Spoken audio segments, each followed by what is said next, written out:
Hello दोस्तों, कैसे हैं आप सब। हमारी कहानियाँ देखने के लिए हमारे चैनल को सब्सक्राइब कीजिए और हाँ, बेल आइकॉन पर क्लिक करना मत भूलिएगा। जोरों की बारिश हो रही थी। उस बारिश में चंपा भीगती हुई जा रही थी। उसकी आंखों से लगातार आंसू बह रहे थे।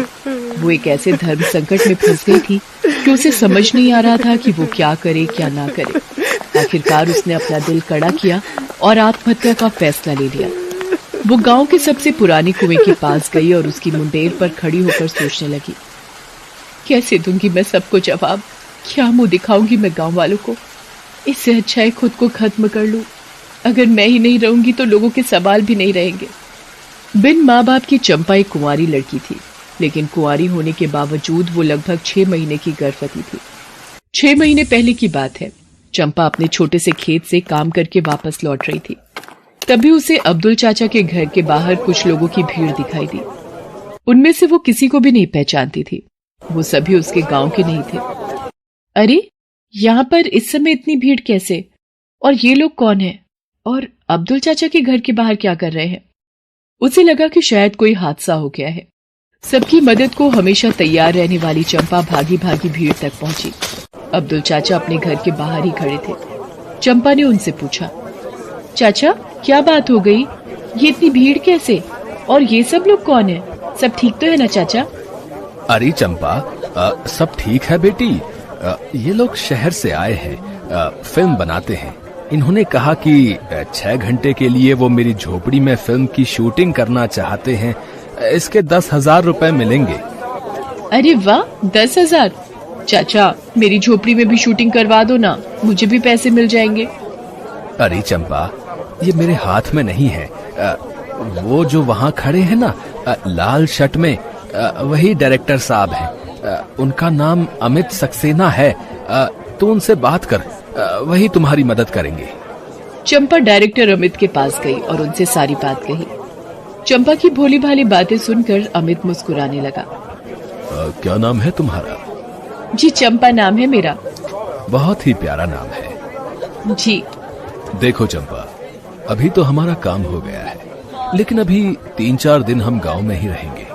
अगर आगे भी हमें जरूरत पड़ी तो हम तुम्हारी झोपड़ी में शूटिंग कर लेंगे।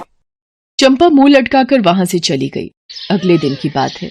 वो खेत पर काम करने के लिए निकलने ही वाली थी कि अमित उसे अपनी झोपड़ी के दरवाजे पर दिखा। चंपा उसे देखकर बहुत खुश हो गई। अरे डायरेक्टर साहब, आप मेरे घर पर? मेरे तो भाग्य ही खुल गए। आपको शूटिंग के लिए मेरा घर चाहिए, इसलिए आप आए हैं ना? ले लीजिए मेरा घर। 10 नहीं तो 8,000 ही दे दीजिएगा। वो क्या है ना, मुझे पैसों की जरूरत है। बुआई का समय हो गया है, लेकिन देखिए ना, बीज के पैसे ही नहीं है मेरे पास। अब जैसे बिना श्रृंगार की लड़की अधूरी सी लगती है, वैसे ही बिना फसल के खेत तो सूना लगेगा ना साहब। और जब फसल ही नहीं होगी तो चंपा क्या खाएगी?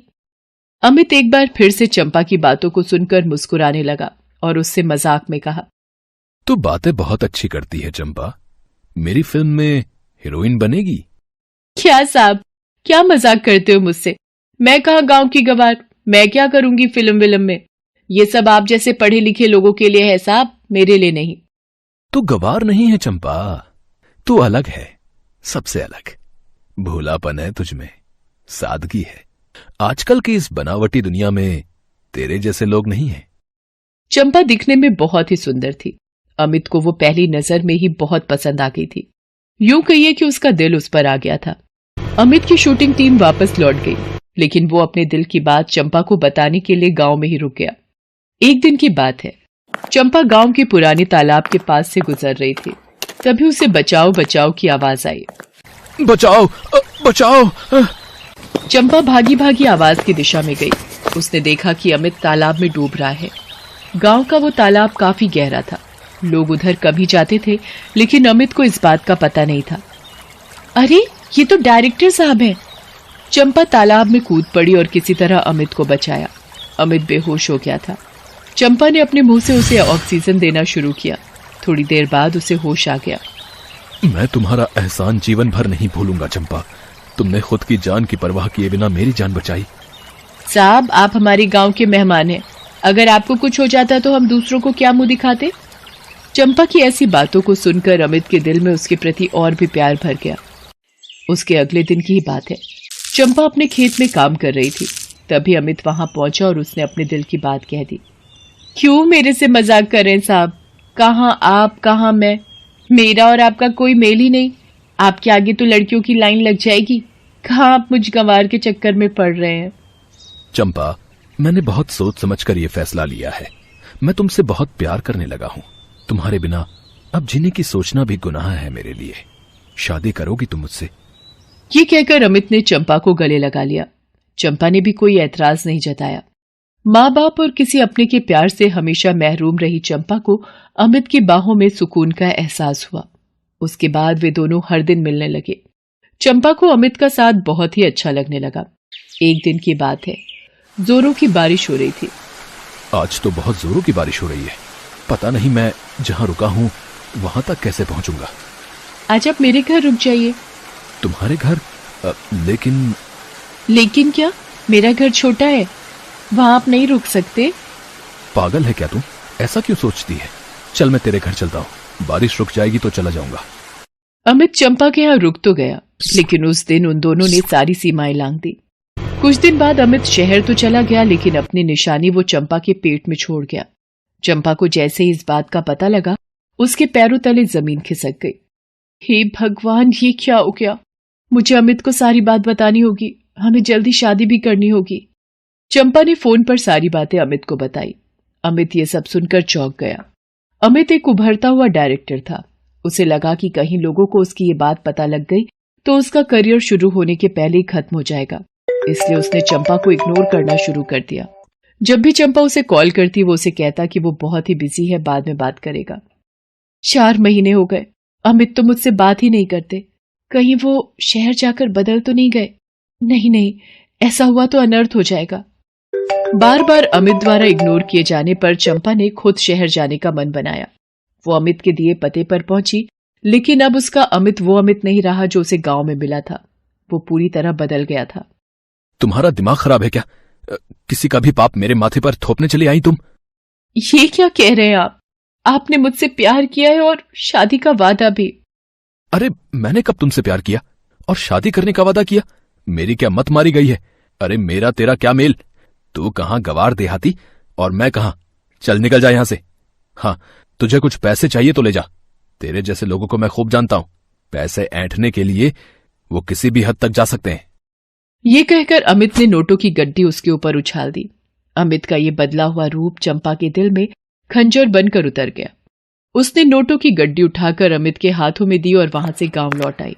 गांव से लौटने के बाद भी वो अमित को कॉल करती रही, लेकिन अमित का रवैया नहीं बदला।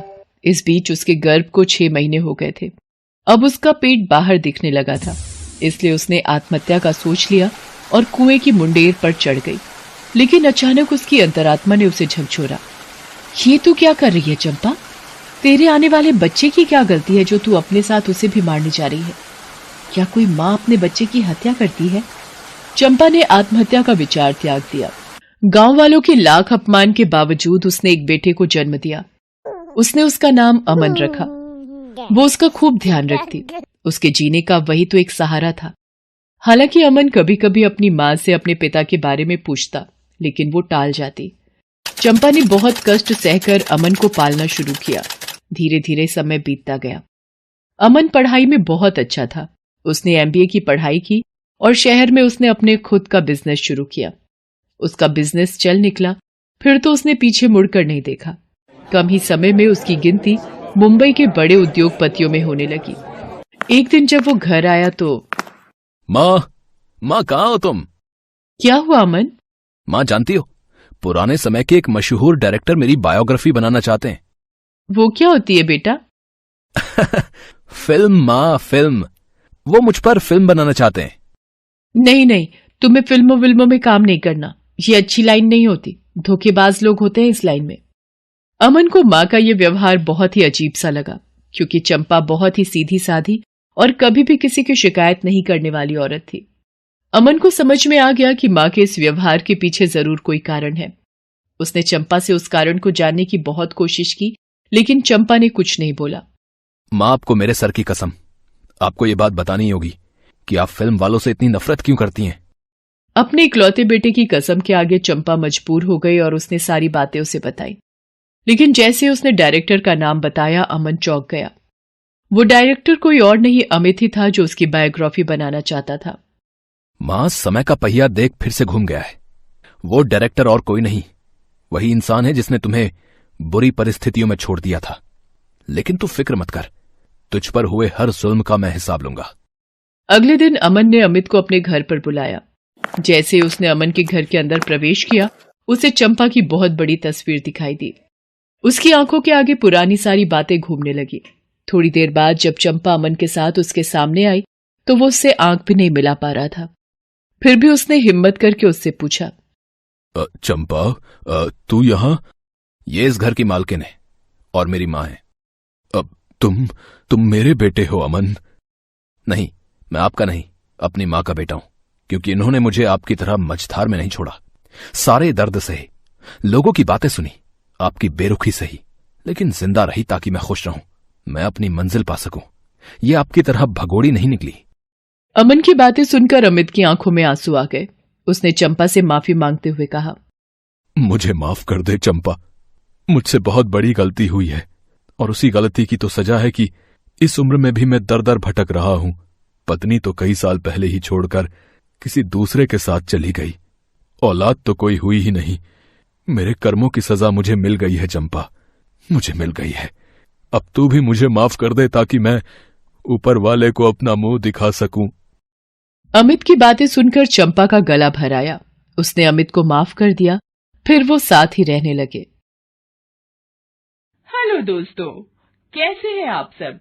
हमारी कहानियां देखने के लिए हमारे चैनल को सब्सक्राइब कीजिए और हाँ, बेल आइकॉन पर क्लिक करना मत भूलिएगा।